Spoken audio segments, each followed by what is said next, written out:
नमस्कार. किमंतू लाईव्हमध्ये आपल्या सर्वांचं मनपूर्वक स्वागत. आडनावांचा इतिहास या आपल्या मालिकेतील आजचा आपला 11वा भाग आहे. या भागामध्ये आपण जाणून घेणार आहोत संस्कृत ऋषी नामांवरून मराठी आडनावं. म्हणजे जी मराठी आडनावं आहेत ती मराठी आडनावं, त्यातील काही मराठी आडनावं ही संस्कृतमधल्या ऋषींच्या नावांवरून कशी पडली आणि किती आडनावं आहेत ती.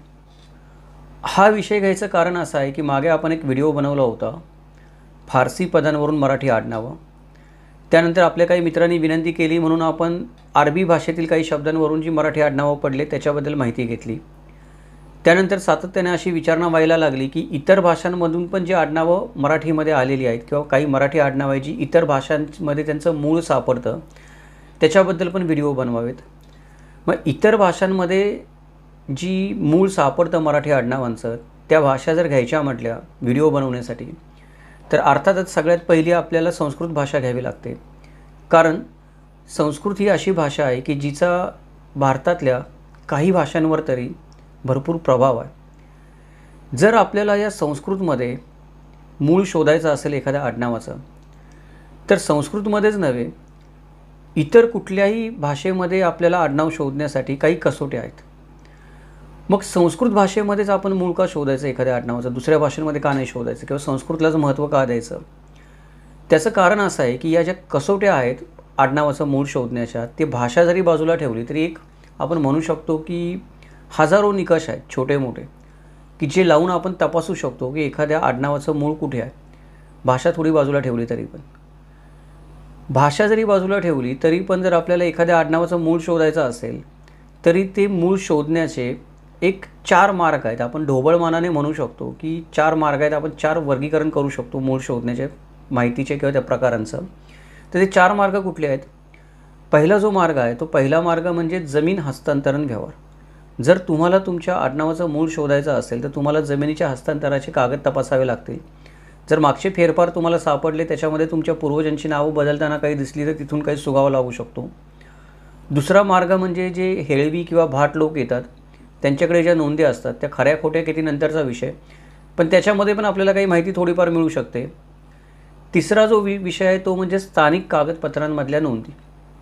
म्हणजे तुमची गावची ग्रामपंचायत असेल, मागे तुम्ही एखादा खरेदी विक्रीचा व्यवहार केला असेल, नातेवाईकांच्या लग्न चिठ्ठ्या असतील एकमेकांना पाठवलेल्या किंवा बारशाचे काही कार्यक्रम झालेले असतील, अजून काही दुसरी कागदपत्रं असतील ज्याच्याबद्दल आपण एक मालिकाच बनवली त्याच्यामध्ये आपण 110 कागदपत्रांची यादी दिली आहे. अजून 100 कागदपत्रे ज्यांची माहिती द्यायची राहिली म्हणजे 200-250 कागदपत्र आहेत जी स्थानिक पातळीवर आपल्याला सापडू शकतात, ज्यात कदाचित तुमच्या पूर्वजांचं नाव कुठे आलेलं असू शकतं.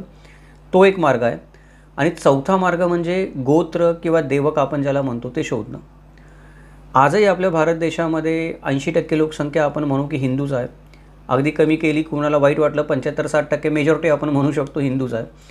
तर या 80% लोकसंख्येमध्ये आपण धरून चालूयात उरलेले पण जे धर्म आहेत निर्माण झालेले आहेत ते धर्म पण कुठे नाही कुठेतरी हिंदू धर्माच्या आधारानेच निर्माण झालेले आहेत किंवा हिंदू धर्मातूनच निर्माण झालेले आहेत. त्यांचे जर आपण संस्थापक पाहिले तर ते हिंदू धर्माशीच संबंधित होते कधी नाही कधीतरी. त्यामुळे एखाद्या व्यक्तीने जर धर्मांतरण केलं असेल तर ती व्यक्ती जरी हिंदू धर्मातून दुसऱ्या धर्मामध्ये गेली असेल आणि त्या व्यक्तीला तिच्या आडनावाचं मूळ शोधायचं असेल तर हा चौथा जो मार्ग आहे गोत्र, त्या मार्गाने जर त्या व्यक्तीने शोधायचं म्हटलं तर परत त्या व्यक्तीला पण संस्कृतचाच आधार घ्यावा लागतो. कारण ही जी गोत्र आहेत ही गोत्रांची नावं आहेत ही संस्कृत ऋषींच्या नावावर पडलेली आहेत. त्याच्यातून परत अनेक उपगोत्र निर्माण झालेली आहेत. आणि गोत्र महत्त्वाचं का ठरतं आडनाव शोधताना, त्याचं कारण असं आहे की जमीन हस्तांतरणाचे जो मार्ग आहे आपल्याला व्यवहार, आपण जमीन हस्तांतरणाचे व्यवहाराची कागदपत्रं पाहिली जास्तीत जास्त आपण 1818पर्यंत मागे जाऊ शकतो जेव्हा इंग्रजांचं राज्य आलं, पेशवाई बुडाल्याने इंग्रजांचं राज्य आलं. त्याच्यानंतरची पण काही कागदपत्रं सापडतात काही लोकांच्या बाबतीत, सगळ्यांच्या बाबतीत नाही, पण एक ढोबळमानाने 1818पर्यंत आपल्याला आपल्या पूर्वजांचा माग लागू शकतो.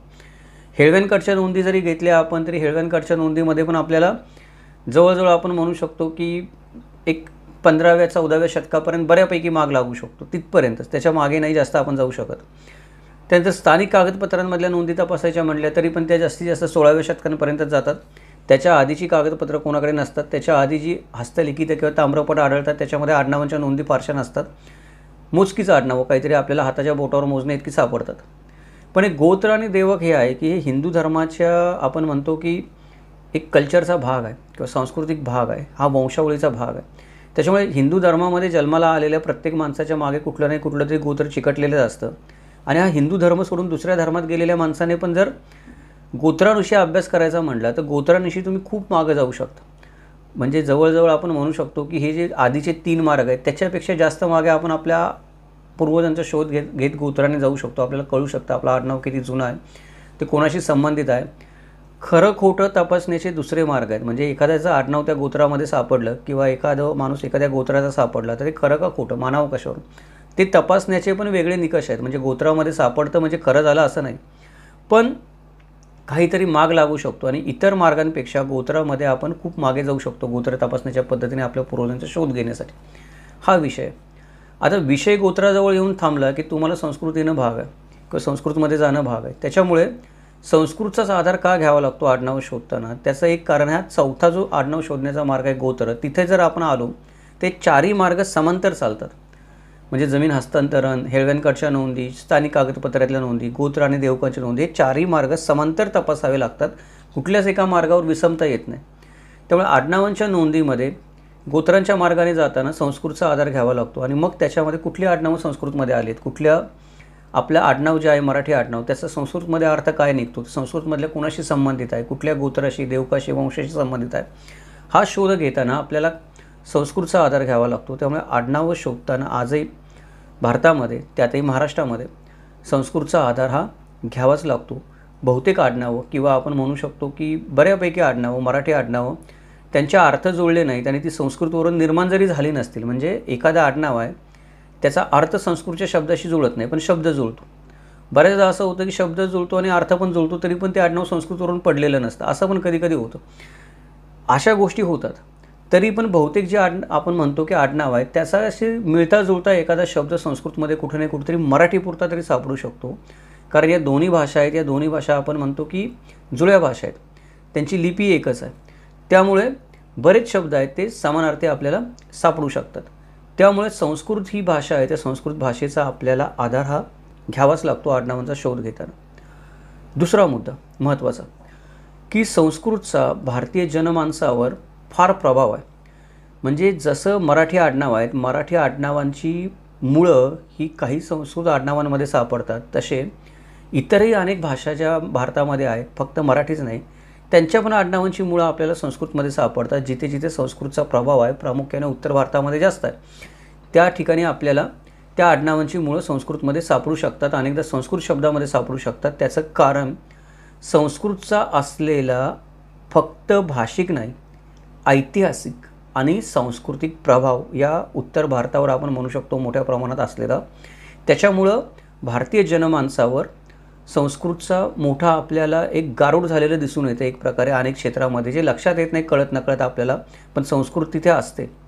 आता ही संस्कृत भाषा मराठी आडनावांमध्ये कशी रूपांतरित झाली किंवा मराठी आडनावं ही संस्कृत शब्द घेऊन त्यांची उत्क्रांती कशी झाली, कोणत्या कोणत्या प्रक्रियेतून मराठी आडनावं गेली, ज्या वेळेला ती संस्कृत शब्द उचलत होते तेव्हा, की एखादा संस्कृत शब्द मराठी आडनावामध्ये रूपांतरित होताना कोणत्या कोणत्या टप्प्यामधून गेला ते आपण थोडक्यामध्ये बघूयात.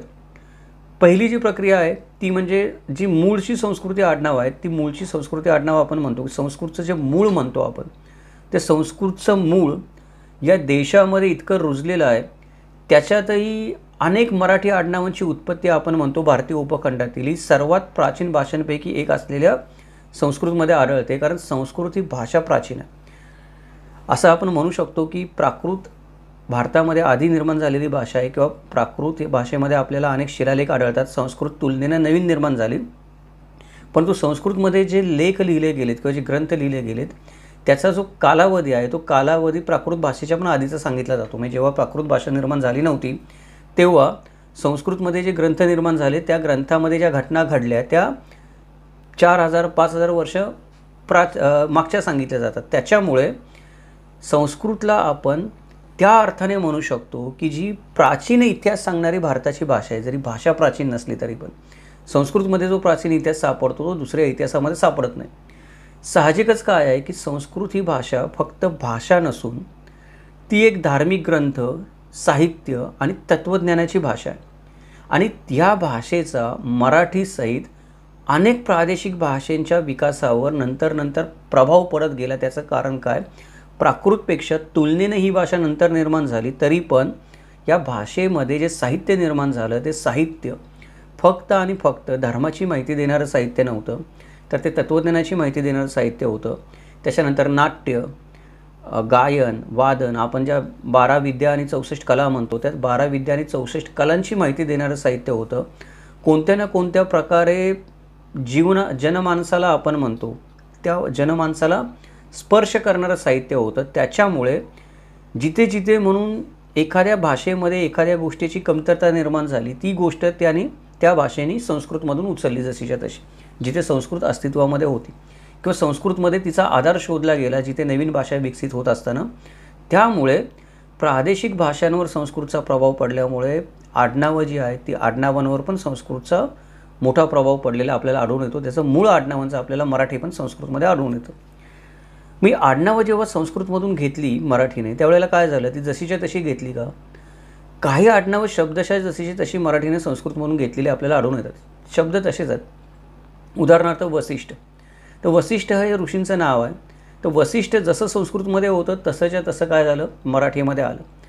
पण हे काही आडनावांच्या बाबतीत झालं. बहुतांश आडनावांच्या बाबतीमध्ये काय होतं की कालांतराने जेव्हा संस्कृत भाषेचा मराठीमध्ये विकास होत होता, त्यावेळेला संस्कृतमध्ये जे शब्द उच्चारले जात होते त्यांच्या ध्वन्यात्मक उच्चारामध्ये, म्हणजे ध्वनी जो निर्माण होतो संस्कृतमध्ये एखादा शब्द उच्चारताना, तसाच ध्वनी मराठीमध्ये निर्माण होईल असं नाही. त्याच्यानंतर एखादा उच्चार एखाद्या शब्दाचा संस्कृतमध्ये केला जाईल तसाच तो मराठीमध्ये केला जाईल असं नाही. एखादा शब्द संस्कृतमध्ये जसा लिहिला जाईल तसा तो मराठीमध्ये लिहिला जाईल असं नाही.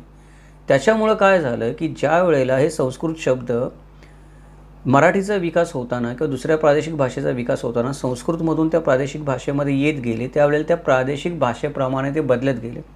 त्यांचं ध्वनी उच्चारण, शाब्दिक उच्चारण, लिहिण्याची पद्धत त्या भाषेनुसार बदलत गेली आणि संस्कृतच्याशी कधीकधी मूळच्या संस्कृत शब्दावरून पूर्णतः वेगळे शब्द निर्माण झाले.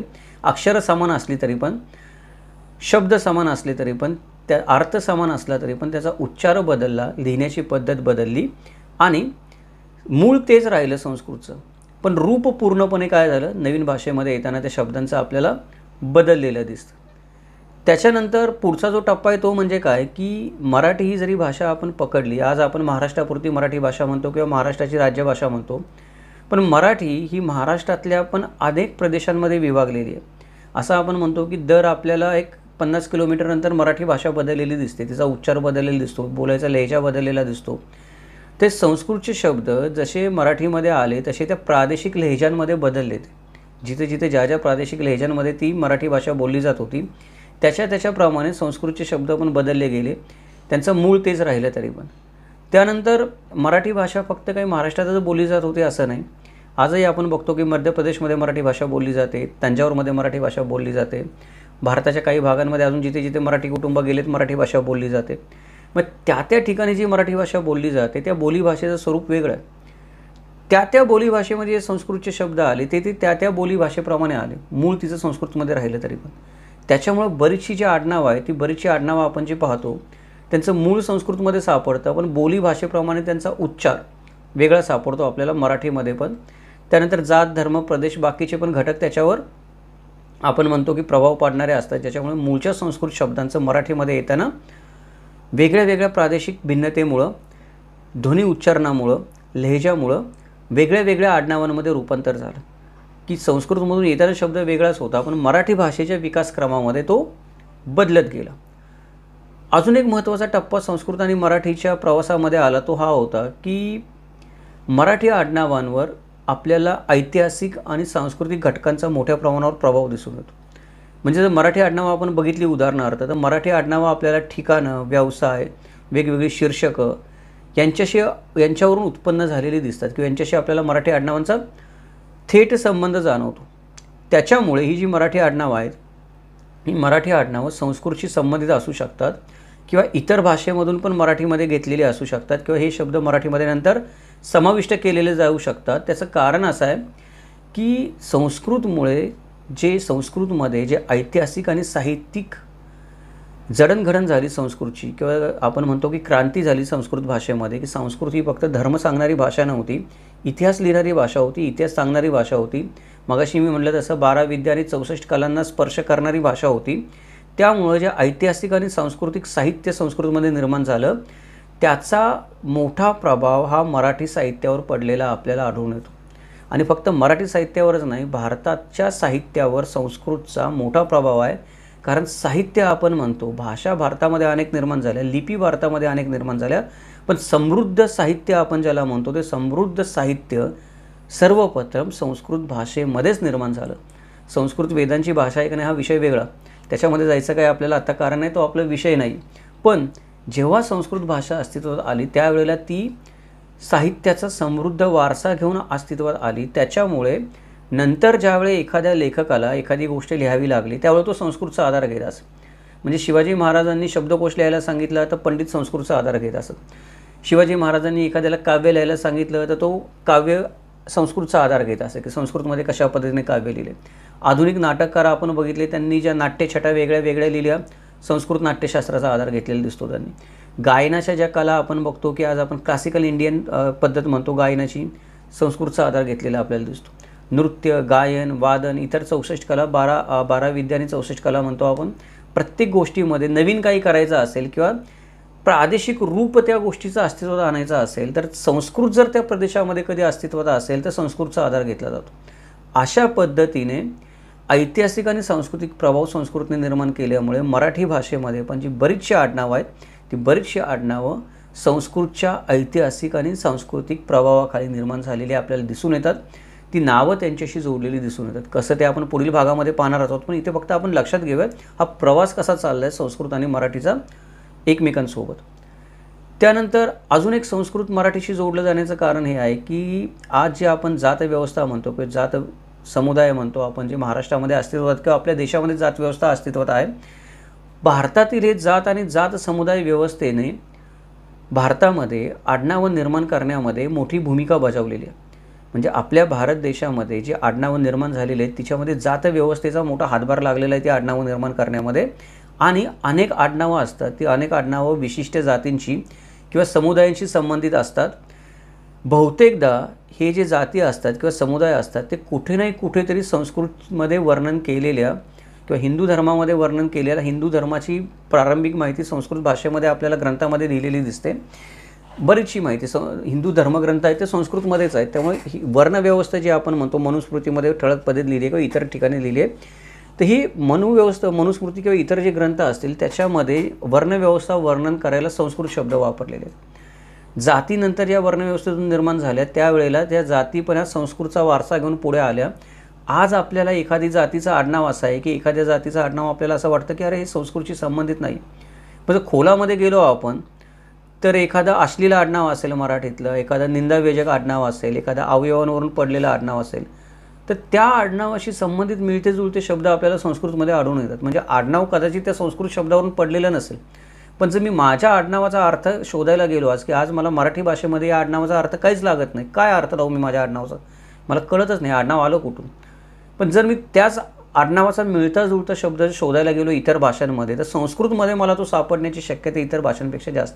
त्याचं कारण संस्कृतचं भाषा म्हणून आपण म्हणू शकतो की एक समृद्ध असणं एक प्रकारे. तर बऱ्याच गोष्टी ज्या आहेत, जातीवाचक जे आडनावं आहेत, अश्लील आडनावं आहेत, निंदा व्यंजक आडनावं आहेत, अवयवांवरून पडलेले आडनावं आहेत, विचित्र आडनावं आपल्याला दिसतात, त्यांचा पण बऱ्यापैकी आडनावांचा शोध संस्कृतमध्ये आपल्याला एखाद्या शब्दाशी जुळलेला दिसतो. ते आडनाव संस्कृतच्या त्या शब्दावरून पडलेलं असो किंवा नसो हा वेगळा मुद्दा, पण सापडतं आपल्याला काही ना काही अर्थ त्याचा. 6वा जो टप्पा जो आला संस्कृत आणि मराठीमध्ये तो म्हणजे ऐतिहासिक घटना. बऱ्याचशा ज्या घटना आज आपण ऐतिहासिक मानतो किंवा पौराणिक मानतो त्या घटनांची वर्णन आपल्याला कुठे भेटतात. मला माझ्या पूर्वजांची शोधायची आहेत किंवा मला माझ्या आपण म्हणतो की जे माझे पूजनीय दैवत आहेत त्यांची मला वर्णनं शोधायची आहेत, श्रद्धास्थान आहेत माझे त्यांची मला वर्णनं शोधायची आहेत, कुठे भेटतील मला. मराठी भाषा तर 11व्या शतकापासून आपण म्हणतो तिने बाळसं सुरुवात केली, जी आधुनिक मराठी भाषा आहे. देवनागरी लिपीची पण तोच एक कालखंड आहे किंवा 30 स्तर आहे 11व्या शतकापासून. त्याच्या आधीची माहिती आता मला शोधायची, मी कुठे जाऊ, मला संस्कृताचा आधार घ्यावा लागतो. मग या ऐतिहासिक घटना ज्या घडलेल्या आहेत त्या ऐतिहासिक घटनांची बरीचशी विवरणं भारत देशातली म्हणजे 11व्या शतकाच्या नंतर संस्कृतमध्ये सापडत नाहीत असं नाही, सापडतात. 11व्या शतकानंतर पण संस्कृत ग्रंथ लिहिले गेले, त्याच्यामध्ये माहिती सापडते. पण प्रामुख्याने 11व्या शतकाच्या आधीची जी देवनागरी लिपी आणि मराठी भाषा उदयाला येण्याच्या आधीची जी माहिती आहे, ती माहिती शोधण्यासाठी मला प्रामुख्याने संस्कृतचा आधार घ्यावा लागतो. त्यामुळे त्या घडलेल्या ऐतिहासिक घटना, आता कोणी असं म्हणेल की प्राकृतमध्ये लिहिलेल्या आहेत. प्राकृत ही भाषा मुळामध्ये आपण म्हणतो की ज्या लिपीमध्ये लिहिली जात होती, ती लिपी सर्वसामान्यांच्या वाचनाच्या पलीकडची होती. ती आपण असं म्हणू शकतो की दैनंदिन वापरामध्ये आपण जे म्हणतो की एखादा अवघड शब्द मला सोपा करून सांगायचा आहे, अवघड गोष्ट मला सोपी करून सांगायची, दैनंदिन व्यवहारामध्ये मला लिखापळी व्यवहार करायचे आहेत, तर त्या लिपी तेवढ्या नव्हत्या उपयुक्त. त्याच्यामध्ये काही व्यंजनं नव्हती, काही स्वर नव्हते. त्यानंतर काही गोष्टींची त्याच्यामध्ये आपण म्हणतो की मला एखादं किचकट गणित करायचं आहे, तर गणिताचा शोध पण आपण म्हणतो की शून्याचा शोध लागल्यानंतरच झाला. तो शोध लावणारा पण संस्कृत पंडितच होता. तर विषय हा आहे की त्या लिपीला मर्यादा होतं. नाही असं नाही, संस्कृतच्या 11व्या शतकाच्या आधी पण प्राकृत लिपी होती. पण संस्कृतचा जो वारसा म्हणतो आपण की सगळीकडे समृद्ध वारसा म्हणतो, तो गणितशास्त्रामध्ये आणि आपल्याला काही वैज्ञानिक गोष्टींमध्ये पण दिसून येतो की ते शब्द आहेत त्याच्यामध्ये संस्कृतमध्ये. तर त्याच्यामुळे मागची माहिती ऐतिहासिक घटनांशी संबंधित आपल्याला घ्यायची असेल तर ती पण एखादं ऐतिहासिक राज्यकर्ता असेल घडून गेलेला, एखादी घटना घडलेली असेल, एखादा राजवंश असेल घडून गेलेलं, तर इतर भाषांपेक्षा संस्कृतमध्ये त्याची माहिती जास्त सरळपणे आपल्याला सापडेल दिसून येते. की जरी संस्कृत ग्रंथ नंतर लिहिले असतील संस्कृतचा उदय झाल्यानंतर, तरी पण त्याच्यामधली माहिती जास्त उपयुक्त आणि माहितीपूर्ण आहे, समजायला सोपी आहे प्राकृतपेक्षा. हा एक काय आहे, संस्कृत आणि मराठीला जोडणारा धागा आहे. कारण मराठीचा इतिहास मला जर मागे शोधायला जायचं म्हणलं 11व्या शतकानंतर, तर मला तो 11व्या शतकाच्या आधी तर मला तो प्राकृतमध्ये जास्त सापडणार नाही. प्राकृतमध्ये मराठीचा इतिहास लिहिला नाही किंवा महाराष्ट्राचा इतिहास लिहिला नाही किंवा लिहिला गेला नाही असं नाही, लिहिला गेला आहे. परंतु सर्व अँगलनी इतिहास ज्याला म्हणतो, इतिहास म्हणजे फक्त घडणाऱ्या ऐतिहासिक घटना नसतात किंवा लढाया नसतात. इतिहास अनेक प्रकारचा असतो, सांस्कृतिक, सामाजिक, आर्थिक, राजकीय, व्यावसायिक सगळ्या प्रकारचा इतिहास असतो. संस्कृतमध्ये तो सापडण्याची शक्यता जास्त आहे. पुढचा एक काळ आला, 7वा टप्पा आला संस्कृत आणि मराठीच्या याच्यामध्ये प्रवासामध्ये. तो असा होता की ब्रिटिश ज्या वेळेला भारतामध्ये आले आणि औपनिवेशिक राजवट जे ब्रिटिशांची भारतामध्ये आली, त्याच्या प्रभावामुळं काही काही मराठी आडनावं जी होती ती मराठी आडनावांचं इंग्रजीकरण झालं. जे मी मागच्या व्हिडिओमध्ये सांगितलं की काही काही लोकांना आडनावच नव्हते, त्यांनी करायचं काय, तर त्यांनी आडनावं लावायला सुरुवात केली नवीन, किंवा पडनावं घेतली त्यांनी, जी पडली ती त्यांच्या व्यवसायावरून इथे गोष्टींनी. पण ती पडनावं पडताना त्या पडनावांवर इंग्रजीचा प्रभाव होता. त्यामुळं महत्त्वाची जी काही आडनावं होती किंवा मूळची काही आडनावं होती संस्कृतमधून मराठीमध्ये या टप्प्यामध्ये आलेली, म्हणजे 11व्या शतकापासून ते 18व्या शतकापर्यंत किंवा 19व्या शतकापर्यंत जी आडनावं होती, जी संस्कृतमधून मराठीमध्ये रूपांतरित होत येता येता पूर्णपणे त्यांचं संस्कृत रूप नष्टच झालेलं होतं की संस्कृत मूळ मराठीमध्ये शोधताच येत नव्हतं. ती मराठी आडनावं पण इंग्रज कालखंडामध्ये तिचं थोडंफार आपण म्हणतो की इंग्रजीकरण झाल्यामुळं त्याचा मूळ जो संस्कृतचा गाभा होता तो पण हरवून गेला. काही काही आडनावांना आपल्याला आता आगापिचाच काही सापडत नाही. त्याचं कारण काय आहे की हा एक त्याच्यावर पडलेला प्रभाव आहे इंग्रजीकरणाचा आडनावांवर, की आपण आपली आडनावं जशी देवनागरीमध्ये आपण सरलीकरण करून घेतली, मोडी लिपीतली गोष्टी होत्या ज्या देवनागरीमध्ये लिहिताना आपण सरलीकरण केलं, त्यांचं अजून सुलभ केलं, तशा मराठीमधल्या गोष्टी इंग्रजांशी जुळण्यासाठी आपण त्या अजून सुलभ केल्या. त्याची काही उदाहरणं मागच्या व्हिडिओमध्ये दिली होती, त्यामुळे आता मी इथे बोलत नाही त्याबद्दल जास्त. पण याच्यामुळे काय झालं की संस्कृत आणि मराठी या दोन्ही गोष्टींना थोडासा कुठेतरी आळा बसला आणि त्याचा फटका आडनावांना पण बसला, की आडनावांचा अर्थच निघून गेला, गाभाच निघून गेला काही आडनावांचा. ते आपण पुढच्या व्हिडिओमध्ये पण पाहणार आहोत की कुठली आडनावं आहेत की ज्यांचा काही आगापिचाच सापडत नाही, पण शोधलं तर संस्कृतमध्ये काहीतरी मिळता जुळता शब्द सापडतो. अशी गंमत आपल्याला झालेली दिसून येते. त्याचं कारण हे मराठी आडनावांचं पण थोडंफार आपल्याला इंग्रजीकरण झालेलं दिसून येतं. पण या सगळ्यामध्ये एक गोष्ट आपण लक्षात ठेवली पाहिजे की संस्कृत हा मराठीच्या आडनावांना जोडणारा एक समान धागा आहे. कसा आहे तर आपण लक्षात घेणं गरजेचं आहे की सर्वच्या सर्व मराठी आडनावं जी आहेत ती संस्कृतमधून आलेली नाही आहेत. मराठीमध्ये आडनावांची जी उत्क्रांती होते, ते आडनावांची उत्क्रांती ही व्यक्ती आणि कुटुंबामध्ये मोठ्या प्रमाणामध्ये बदलू शकते. म्हणजे एखादा आडनाव मूळ संस्कृत शब्दावरून आलं असेल असं नाही, किंवा आलं जरी असलं तरी व्यक्तीनुसार त्या आडनावांमध्ये बदल होऊ शकतात, कुटुंबानुसार त्या आडनावामध्ये बदल होऊ शकतात. काळ आपण म्हणतो पुढे चालत असतो, कालाच्या प्रवाहामध्ये त्या गोष्टी होत असतात. आडनावांच्या उत्क्रांतीची जी प्रक्रिया आहे ती उत्क्रांतीची प्रक्रिया गुंतागुंतीची आहे, बहुआयामी आहे आणि संपूर्ण इतिहासामध्ये अनेक घटकांनी प्रभावित झालेली आहे. म्हणजे एकच घटक असा नाही आहे की तो आडनाव बनवण्यासाठी कारणीभूत आहे, की अगदी संस्कृत भाषा आहे, संस्कृतचा प्रभाव महाराष्ट्रावर आहे, भारतावर आहे, साहित्यिक सांस्कृतिक प्रभाव जास्त आहे संस्कृतचा, म्हणून फक्त संस्कृतच प्रभाव टाकेल आडनावं बनवण्यावर असं नाही. इतरही अनेक घटक आहेत जे संस्कृतपेक्षा जास्त या आडनावं बनवण्यामध्ये आणि बिघडवण्यामध्ये प्रभाव टाकत असतात, आडनाव बनवण्याच्या प्रक्रियेला प्रभावित करत असतात. परिणामी आपण असं म्हणू शकतो की संस्कृत शब्दांपासून मराठी आडनावे कशी विकसित झाली याचं कोणतंही सूत्र किंवा नियम नाही आहे, किंवा काळाच्या ओघामध्ये ही आडनावं बदलली कशी काय. आपण धरून चालू की मूळचे आडनाव आहे ती संस्कृतच आहेत, ती बदलली कशी काय काळाच्या ओघामध्ये. किंवा काही काही आडनावं आहेत जी बदललीच नाहीत काळाच्या ओघामध्ये, ती अजूनही आपण म्हणतो तशीच आहेत. 1000 वर्ष झालं ती आडनावं तशीच आहेत, त्याच्यामध्ये काळी मात्र फरक पडला नाही. तर हे का झालं? हे दोन्ही गोष्टी होण्यामागं कारण एक आहे की संस्कृतचा मराठी आडनावांच्या विकासामध्ये असणारा एक समान धागा आपण म्हणू शकतो, की आडनावं बिघडवण्यामध्ये पण संस्कृतचा हात आहे आणि आडनावं बनवण्यामध्ये पण कुठेतरी संस्कृतचा हात आहे. एक समान धागा आपल्याला या दोन्ही प्रक्रियेमध्ये कुठेतरी संस्कृतशी जोडला आपण तेवढ्या खोलामध्ये उतरलो तर जाताना दिसतो. तर मराठीमध्ये आडनावं येण्यामध्ये आणि निर्माण होण्यामध्ये ती आडनावं मग आपण म्हणतो की आपल्याला प्रतिष्ठित वाटणारे आडनावं असोत किंवा अश्लील वाटणारे आडनावं असोत, या दोन्ही आडनावामध्ये पण आपल्याला संस्कृतचा एक समान धागा सापडतो आपण शोधला तर. त्याच्याबद्दल आपण पुढे बोलणारच आहोत. म्हणजे अश्लील आडनावांचा इतिहास ही मालिका आपली, हा भाग आपला येईलच पुढे. त्याच्यामध्ये लक्षात येईल की आडनावं काही काही आडनावं संस्कृतशी कशी जोडलेली आहेत, प्रतिष्ठित आडनावं संस्कृत कशी जोडलेत ऋषीमुनींची, ते आपण बघूच पुढे या व्हिडिओमध्ये. तर हा एक मुद्दा झाला. आता काय आहे की आता आपल्याही लक्षात आलं आत्तापर्यंतच्या विवेचनावरून की मराठी आडनावं जी होती ती संस्कृतमधून मराठीमध्ये झिरपली कशी काय वेगळ्या वेगळ्या टप्प्यांमध्ये, आणि कुठल्या घटकांनी त्याच्यावर परिणाम केला हे आपण थोडक्यामध्ये पाहिलं. पण तरी देखील संस्कृतची जी नावं आहेत ती संस्कृतची नावं आणि मराठी आडनावं याच्यामध्ये समस्या आहेत. म्हणजे संस्कृतने कितीही प्रभाव जरी टाकला मराठीवर तरी आपण असं म्हणू शकतो की संस्कृतचा मराठीसहित किती भारतीय भाषांवर प्रभाव असला, प्रभाव आहे नक्कीच आहे, परंतु मराठी आडनावांमधला जो संस्कृत नावांशी संबंध येतो तो संस्कृत नावांशी संबंध नेहमी वादामध्ये सापडत असतो, तो वादग्रस्त असतो. त्याचं कारण काय आहे?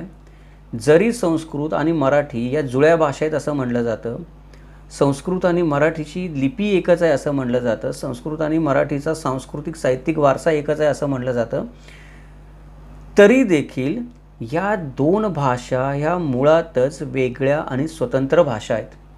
त्यामुळे संस्कृत आणि मराठीमध्ये काही शब्द समान असतील जसेच्या तसे, किंवा काही शब्द मिळते जुळते असतील एकमेकांच्या अर्थाशी, तरी देखील त्या दोन शब्दांचे अर्थ मराठीमध्ये आणि संस्कृतमध्ये समान असतीलच असं नाही, किंवा मिळते जुळते असतीलच असं नाही.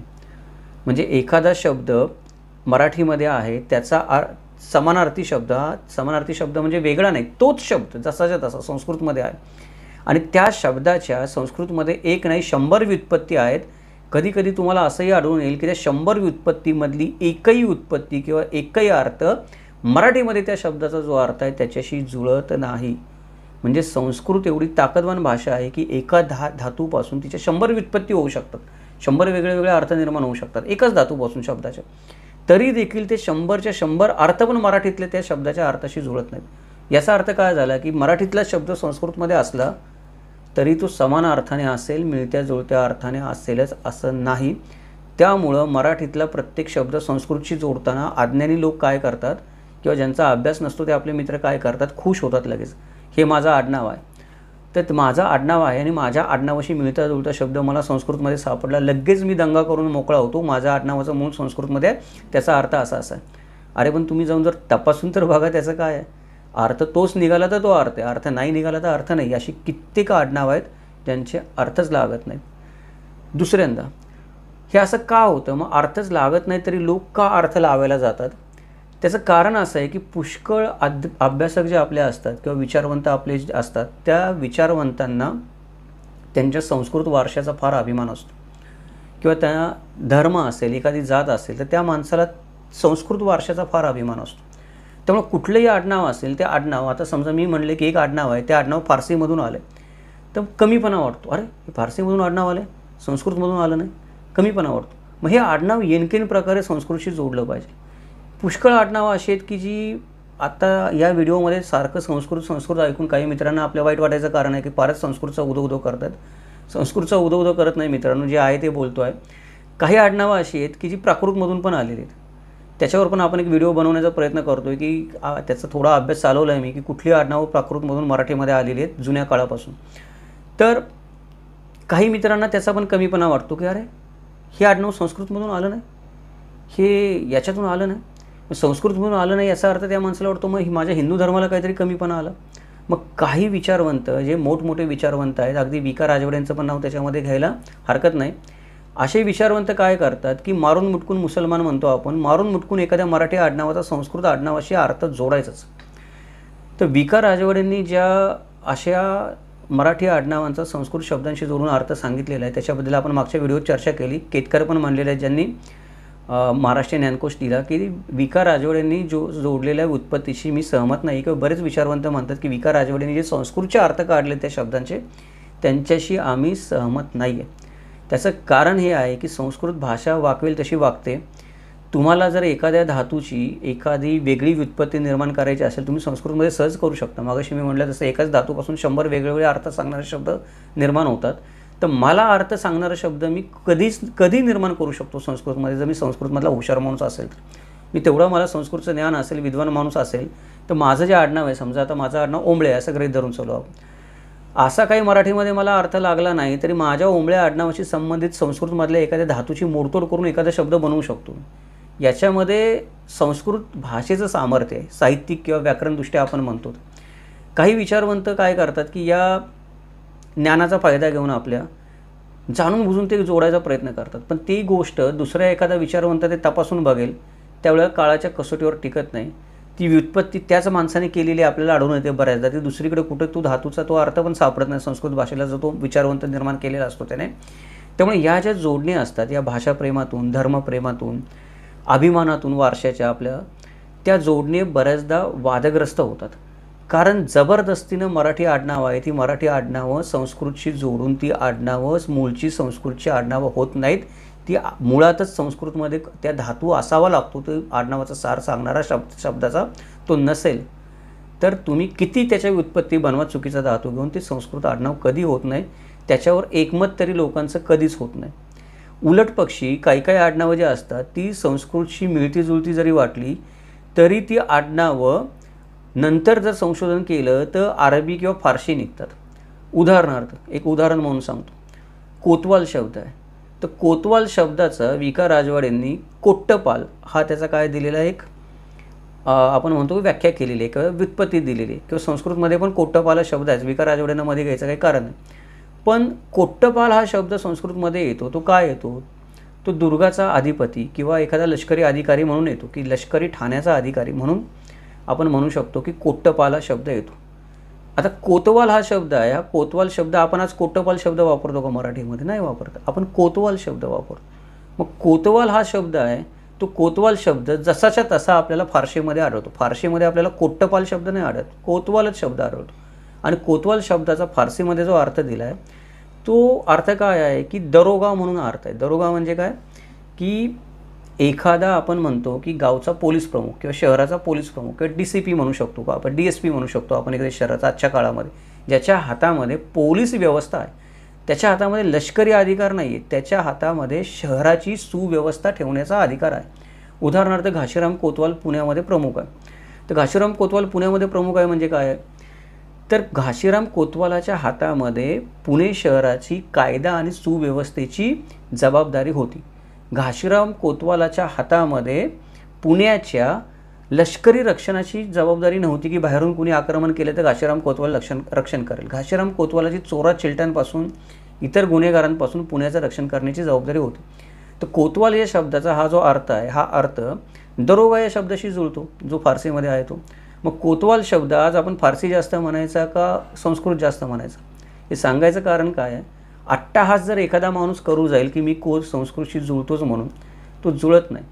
लष्करी ठाण्याचा अधिकारी हा शब्द जर तुम्हाला घ्यायचा असेल की सैनिकांचं एखादं ठाणं बसलेलं आहे एखाद्या ठिकाणी रक्षणासाठी आणि त्या ठाण्यासाठी जो शब्द वापरलेला आहे कोट्टपाल शब्द आहे, त्याच्याशी मिळता जुळता म्हणून चुकून कोतवाल झाला तर ठीक आहे. पण तुम्ही शहराच्या अधिकाऱ्याला, पोलीस अधिकाऱ्याला जर कोतवाल म्हणाल तर होणार नाही. आणि आपण कोतवाल हा शब्द आजकाल पोलीस व्यवस्थेशी संबंधित वापरतो. म्हणून आपल्याला काय म्हणलं पाहिजे की कोतवाल हा शब्द फारसीमधून आलेला, त्याच्या संस्कृतच्या उत्पत्तीशी काही संबंध नाही. म्हणजे मारून मुटकून आपण एखादा शब्द, मी मगाशी म्हणलं तसं, संस्कृत तुमच्या आडनावाला तुम्ही ठरवलं तरी मारून मुटकून तुम्ही संस्कृत करू शकणार नाही काही बाबतींमध्ये, कारण तो अर्थच निघत नाही संस्कृतमध्ये त्याचा. दुसरी एक गोष्ट काय आहे की मगाशी जी म्हणलो तसं, जी फारच याच्यामध्ये थोडी अवघड गोष्ट आहे, ती संस्कृतच्या एकाच धातूच्या अनेक व्युत्पत्ती आणि अर्थ आढळतात. तुम्ही परत परत सांगतो म्हणाल असं म्हणताय, पण परत परत सांगावं लागतं कारण सर्वसाधारण माणसाला समजत नाही.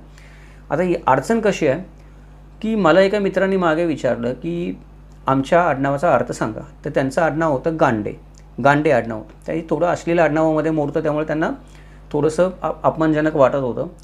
तर गांडे आडनावाचा शोध घेता घेता त्यांनी मला सांगितलं की आमचं आडनाव हे संस्कृतमध्ये गंड या शब्दाशी जुळतं आहे, त्याच्यावरून आमचं गांडे आडनावाला असं आम्हाला वाटतं, अश्लीलतेशी त्याचा काही संबंध नाही. ठीक आहे म्हटलं, चला आपण संस्कृतमध्ये पाहूयात काय आहे.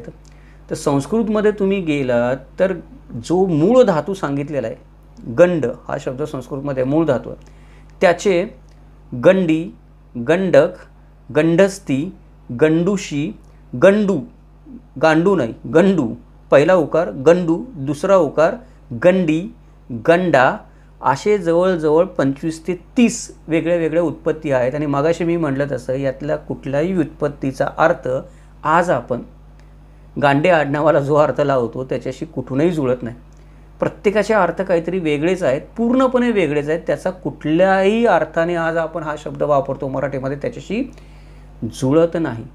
म्हणजे एखाद्या माणसाने ही गोष्ट आपण लक्षात ठेवली पाहिजे की संस्कृतचा भरपूर प्रभाव मराठीवर आहे, पण याचा अर्थ मराठीमधली प्रत्येक गोष्ट संस्कृत आहेच असं नाही. कितीतरी विरोधाभास आपल्याला व्याकरणदृष्ट्या किंवा उत्पत्तीदृष्ट्या, कधीकधी शब्द समान असले तरी वेगळे, अशा रीतीने आपल्याला मराठी आणि संस्कृतच्या नात्यामध्ये आढळून येतात. त्यामुळे मराठी आडनाव तुमचं एखादा असेल, तिच्याशी मिळता जुळता शब्द किंवा त्या आडनावाशी मिळता जुळता धातू तुम्हाला संस्कृतमध्ये सापडला तरी तुमचं आडनाव संस्कृत होईल असंही नाही. परंतु हे विरोधाभास कितीही असले तरी देखील मराठीची उत्पत्ती ही प्राचीन प्राकृतमधून झाली असली तरी देखील आजच्या आधुनिक मराठीवर सर्वात जास्त कोणत्या भाषेचा प्रभाव असेल तर तो ऐतिहासिक आणि सांस्कृतिकदृष्ट्या प्रभाव हा मी मगाशी म्हणलं तसं संस्कृत भाषेचाच आहे. त्यामुळे आजही मराठी आडनावांमध्ये सर्वाधिक आडनावांचा भरणा हा संस्कृतमधून आलेल्या शब्दांचाच आहे. परंतु ही जी आडनावं आहेत ही आडनावं आपण तपासून घेणं गरजेचं आहे. उगाचच भावनेच्या भरामध्ये समान दिसतात म्हणून, शब्द समान दिसतात म्हणून जुळवण्यामध्ये काही अर्थ नाही. व्याकरणदृष्ट्या, शाब्दिकदृष्ट्या, धातुदृष्ट्या ती आडनावं आपण तपासून घेतली पाहिजेत. मग आता विषय येतो की संस्कृतमधून जी आडनावं आलेली आहेत, संस्कृतमधून मराठीत आलेली आडनावं तपासावीत कशी. ही आडनावं नेमकी संस्कृतमधून आलेली आहेत हे कळावं कसं, आणि कुठली आडनावं आहेत की जी संस्कृतमधलीच आहेत ठामपणे आपण छातीठोकपणे सांगू शकतो. कुठली आडनावं आहेत ही आपण म्हणू शकतो की 4 भाग केले मी, की मी रेटिंग द्यायचं म्हणलं आडनावांना, की मी एखाद्या आडनावाला समजा फर्स्ट रेटिंग दिलं. फर्स्ट रेटिंग दिलं याचा अर्थ काय की ठामपणे संस्कृतमधून आलेलं आहे. त्यानंतर दुसऱ्या क्रमांकाचं रेटिंग दिलं, याचा अर्थ काय, संस्कृतमधून आलेलं आहे परंतु पहिल्या आडनाव इतकं ठाम नाही पण ते येऊ शकतं. तिसऱ्या क्रमांकाचं रेटिंग दिलं म्हणजे काय की हे संस्कृत नावांशी संबंधित नाही आहे, हे संस्कृत व्यवस्थेशी संबंध आहे, कुठं ना कुठेतरी आडनाव किंवा एखाद्या विशेषणाशी संबंध आहे. चौथं रेटिंग दिलं हे म्हणजे काय की हा सर्वसामान्य शब्द आहे संस्कृतमधला, जुळेलच असं नाही मराठीशी, पण जुळू पण शकतो तुमच्या आडनावाशी एखाद्या. असं मी काय केलं की आडनावं तपासण्यासाठी संस्कृतमधल्या शब्दांना मी 4 रेटिंग दिली, त्यांचे 4 प्रकार पाडले. त्यातला जो पहिला प्रकार आहे तो पहिला प्रकार म्हणजे ऋषीनाम. आता आपण आपल्या विषयाकडे की हे सगळी प्रस्तावना करायला लागायचं कारणच ते आहे की ऋषीनाम म्हणजे काय की संस्कृतमधून मराठीमध्ये आलेली जी ऋषींची नावं आहेत ती आपण खात्रीशीरपणे म्हणू शकतो की संस्कृत आहेत, कारण बऱ्याचदा त्यांचा उल्लेख संस्कृतमध्ये आढळतो. पुढे आपण बघूयात. दुसरी आहे ती व्यक्तिनाम. व्यक्तिनाम म्हणजे एखाद्या माणसाचं आडनाव जर समजा दशरथे असेल तर दशरथ हा शब्द प्रभू श्रीरामचंद्रांच्या आपण म्हणू शकतो की वडिलांच्या नावावरून घेतलेला आहे आणि तो संस्कृतमध्ये आपल्याला आढळून येतो. किंवा धनंजय, धनंजय कोणाचं आडनाव असेल तर धनंजय हा शब्द काय आहे, अर्जुनाचं एक उपनाम आहे संस्कृतमध्ये आलेलं. तो संस्कृतमध्येच आपल्याला आढळून येतो. व्यक्ती नामं काय आहेत की ऋषी नामही आपण म्हणू शकतो की जशीच्या तशी असतील किंवा थोडा अपभ्रंश इकडे तिकडे होऊन 100% ऋषी नामाशी मिळतं जुळतं एखादं मराठी आडनाव असेल तर 100% संस्कृत आहे. व्यक्तिनाम असेल तर 100% नसेल तरी पण 80% संस्कृत आहे. एखाद्या संस्कृतमधल्या व्यक्तीचं नाव असेल आणि तेच मराठीतलं आडनाव असेल एखाद्या व्यक्तीचं, 2 नंबरचं रेटिंग देऊ शकतो आपल्याला की हे संस्कृतच्या जवळपास जाणार आहे.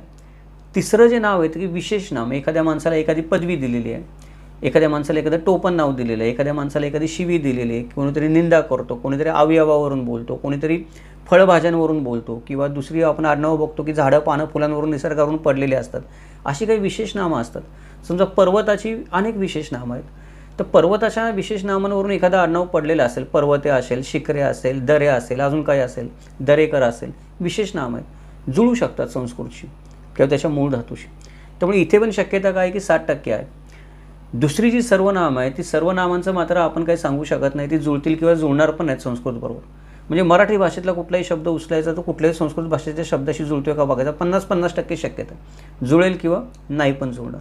मग ही काय आहे संस्कृत आडनावं तपासण्याची माझ्यापुरती एक पद्धत मी डेव्हलप केलेली आहे. ही आहे पद्धत असं जगामध्ये मी सांगत नाही, मी माझ्यापुरती डेव्हलप केलेली एखादं आडनाव सांगायचं असेल तर. तर आता आपण आपल्या विषयाकडे येऊयात की हा विषय घ्यायचं कारण काय की संस्कृत ऋषी नामांवरून मराठी आडनाव. तर संस्कृत शब्दांवरून कोणती मराठी आडनावं पडली आहेत हे जर शोधायचं असेल किंवा एखाद्याला सांगायचं असेल तर जी आडनावं ठामपणे आपल्याला माहिती आहे की ही आडनावं काय आहेत, ही आडनावं संस्कृतच आहेत आणि हे आपल्याला काय करता आलं पाहिजे, सांगता आलं पाहिजे की ही आडनावं संस्कृतच आहेत. मग ही आडनावं संस्कृतच आहेत हे आपल्याला सांगण्यासाठी पहिला प्रकार आपण आडनावांचा घेतला पाहिजे की ज्याच्याबद्दल आपल्याला पूर्णपणे खात्री आहे की याच्याबद्दल फारसे वाद नाही होऊ शकत. अशी आडनावं कुठली आहेत की जी मराठीमध्ये आहेत आणि संस्कृत नामांवरून आली, तर ती ऋषी नाम आहेत.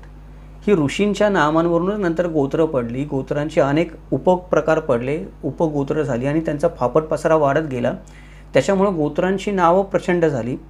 परंतु ऋषींची जी नावं होती त्या ऋषींच्या नावांवरही गोत्र निर्माण झाली. ती ऋषींची नावं मात्र काय आहेत, मोजता येण्यासारखे, म्हणजे ती आवाक्यात गेलेली नाही आहेत.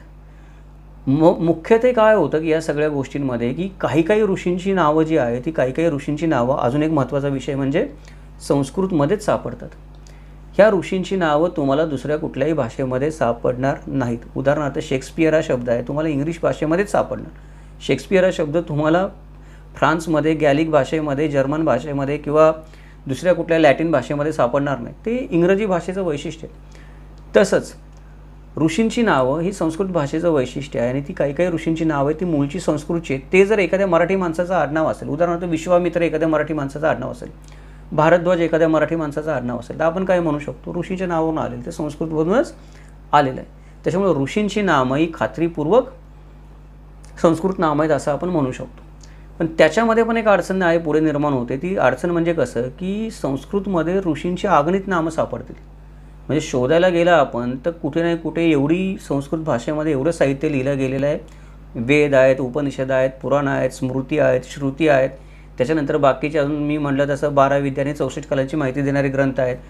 त्याच्यानंतर नामांकित कवींनी वेगळी महाकाव्ये लिहिलेली आहेत. रामायण महाभारत सोडून देऊ आपण, कालिदास आहे त्याने मेघदूत लिहिलेला आहे. अजून बाकीचे म्हणजे प्रत्येक व्यक्ती जी संस्कृतमध्ये साहित्यामध्ये भर घालत गेली, संस्कृतचे ग्रंथ जर मोजले आपण, त्या ग्रंथ मोजता आपण जर त्या ग्रंथांमध्ये प्रत्येक लेखकाने जी भर घातली त्याच्यामध्ये त्याने काही काल्पनिक पात्रं निर्माण केली, काही पात्रं होती ती वास्तवामधून उचलली, काही पात्रं होती ती वास्तवाने कल्पनेचा मेळ करून निर्माण केली. त्यामुळं प्रत्येक ग्रंथामध्ये आपल्याला कुठे ना कुठेतरी ऋषींचं नाव सापडलं. अमुक एक ऋषी होते, अमुक एक ऋषी होते, अशी अगणित ऋषींची नावं आपल्याला वेगवेगळ्या संस्कृत साहित्यामध्ये आढळून येतात. तर मी नावं आपण कॅटेगराईज करायची कशी काय, किंवा कोणती जी नावं आहे जी नावं मराठी आडनावांशी संबंधित असू शकतात आपण शोधणार कसं काय. तर मी थोडा त्याच्याबद्दल अभ्यास केला आणि माझ्या माहितीप्रमाणे जेवढं मला शोधता आलं तेवढं एक 240 आडनावं मी 240 मी ऋषींची नावं शोधून काढली.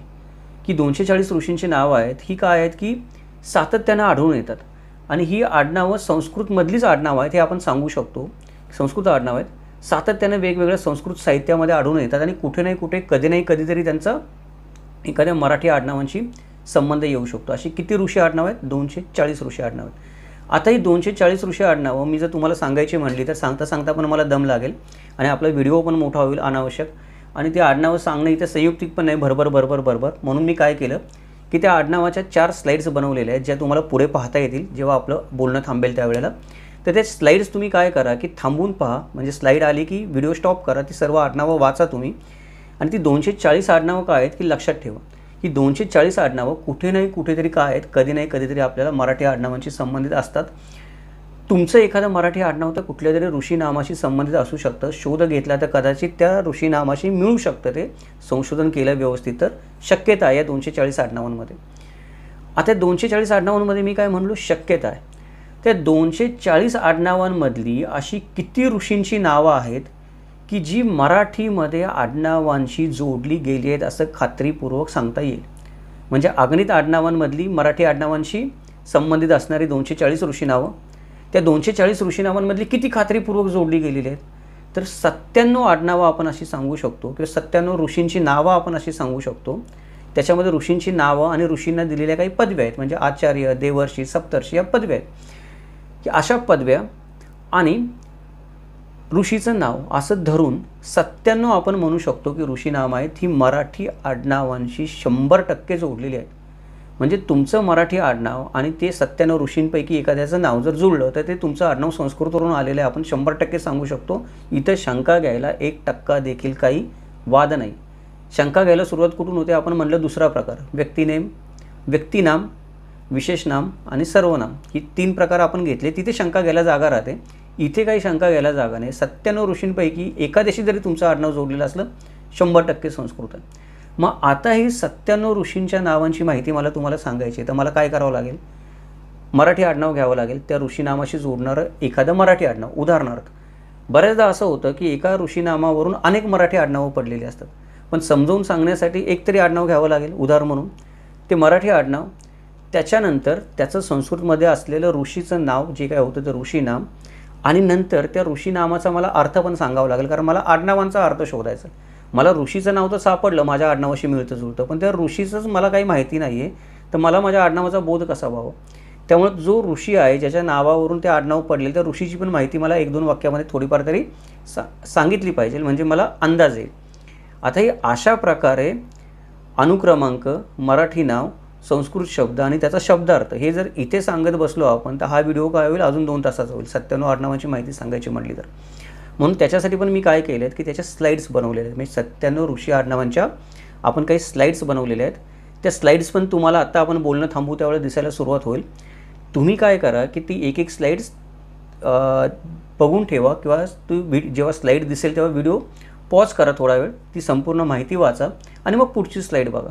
आणि ही 240 आडनावं तर लक्षात ठेवाच ऋषींची. जर तुम्ही आडनावाचा शोध घेत असाल, आडनावाचा शोध घेण्यामध्ये तुम्हाला इंटरेस्ट असेल, स्वारस्य असेल, मग तुमचं आडनाव हे कोणत्याही जातीमध्ये असू देत, कोणत्याही धर्मामध्ये असू देत, ते तुमचं आडनाव आहे ते कोणत्याही संप्रदायामध्ये असू देत, ते तुमच्या आडनावाचा आगापिछा मिळवू देत, नाही लागू देत, काही होऊ देत, आडनावांचं जर तुम्हाला शोध घेण्यामध्ये स्वारस्य असेल तर तुम्हाला ही 240 आडनावं ऋषींची आणि त्याच्यानंतर ही 97 आडनावं माहीत असणं सक्तीचंच आहे, लक्षात ठेवा.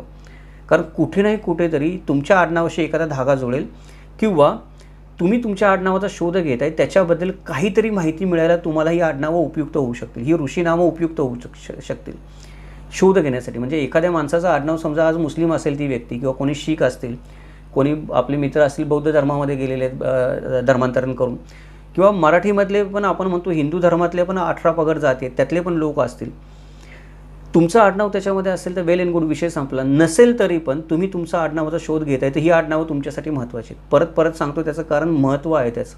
बरेच मित्र मला म्हणतात की सर तुम्ही परत सांगता. परत सांगतो मी कशासाठी सांगतो लक्षात घ्या मित्रांनो, की हा विषय आहे, हा विषय अभ्यासाचा विषय, हा काही मनोरंजनाचा विषय नाही आहे.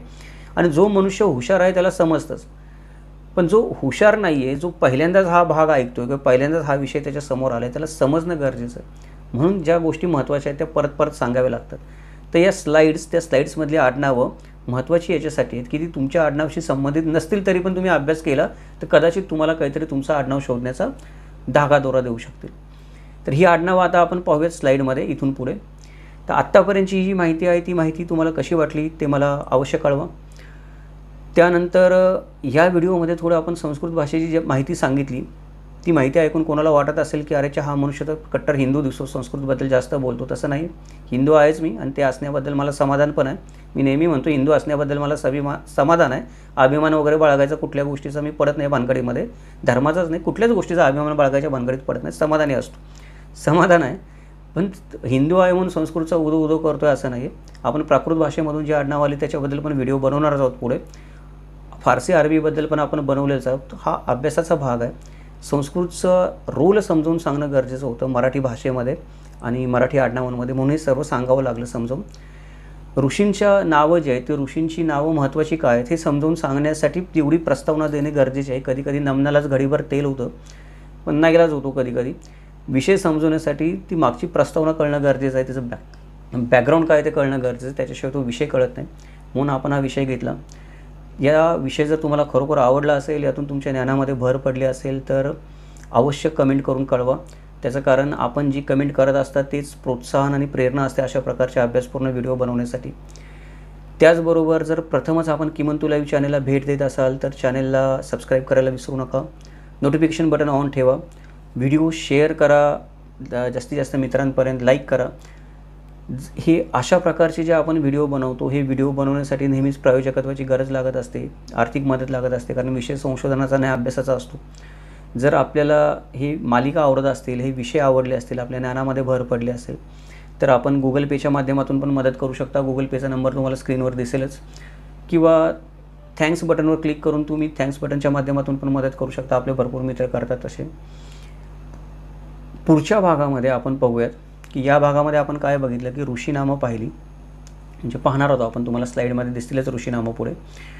पुढच्या भागामध्ये आपण व्यक्तिनामांबद्दल माहिती घेऊयात की अशी कुठली नावं आहेत जी मराठीमध्ये आहेत पण संस्कृतवरून आलेली, संस्कृतच्या एखाद्या पात्राच्या नावावरून आलेली आहेत आणि त्याचा अर्थ त्या पात्राच्या नावाशी जाऊन जुळतो. ती नावं आपण पुढच्या भागामध्ये बघूयात. तोपर्यंत आपण इथेच थांबूयात. तुम्ही ही सर्व आता जी स्लाईड चालू होईल ती सर्व स्लाईड्स पहा. जवळजवळ मला वाटतं 100-102 स्लाईड्स होतील सर्व आडनावांच्या मिळून. आणि लक्षात ठेवा आडनावं जे आपल्याला, ही ऋषींची नावं लक्षात ठेवा जे आपल्याला पुढच्या अभ्यासासाठी उपयोगी पडतील. भेटूयात उद्या एका नवीन व्हिडिओसोबत. जय महाराष्ट्र, जगदंब.